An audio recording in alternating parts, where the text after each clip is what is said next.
About 900,000 hectares of cassava are under cultivation in the country. As part of the government's 100 billion cedis COVID-19 alleviation and revitalization program, cassava is one of the priority areas for support and promotion. The vision is to assist 120 cassava processing plants in the medium term. Under our industrialization program, cassava is a strategic anchor industry. Chief Director for the Ministry of Trade and Industry, Patrick Nimo, says it is also to achieve annual production of cassava starch of 200,000 tons. Cassava is one of the priority areas that will be promoted and supported. The vision is to, over the medium term, assist 120 cassava processing plants. Also, we envision that we can reach annually 200,000 tons of cassava starch production very quickly, and the annual output of ethanol can reach 300,000 tons, and the annual output of cassava flour 200,000 tons, and glucose 100,000 tons.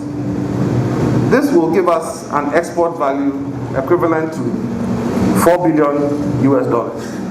In 2020, the global demand for cassava starch amounted to $1.7 billion.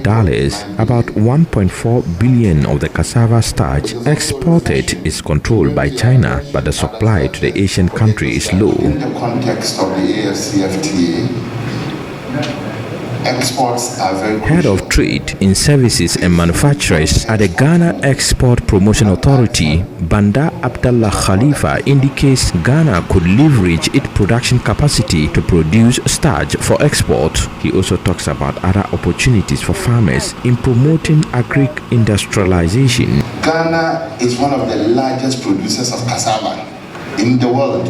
In 2019, we produced about 22 million metric tons of cassava, but surprisingly, our exports of cassava starch is nowhere near the production. In 2019, we exported less than 12,000 metric tons of $12,000 of cassava starch per the statistics available. And in 2020, about 407,000 metric tons, representing about 839 metric tons of starch. So, I'm talking about starch. Stakeholders agree now is the time to spur growth in cassava industrialization. They want to replicate the cocoa system where cassava will be given the needed attention for economic growth. We see that again as a fantastic opportunity to just empower cassava farmers. We all know the success story of Cocoa Board and how Cocoa Board has managed to sanitize and streamline the cocoa sector and the prosperity that it brings to our cocoa farmers.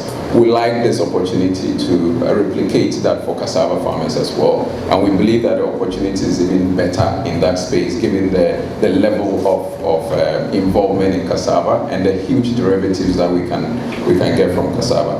So farmers are encouraged to have a system in place that promotes high quality and quantity of produce. A report by Mohammed NURUDEEN. You are very welcome to the world. Not even in Africa, in the world.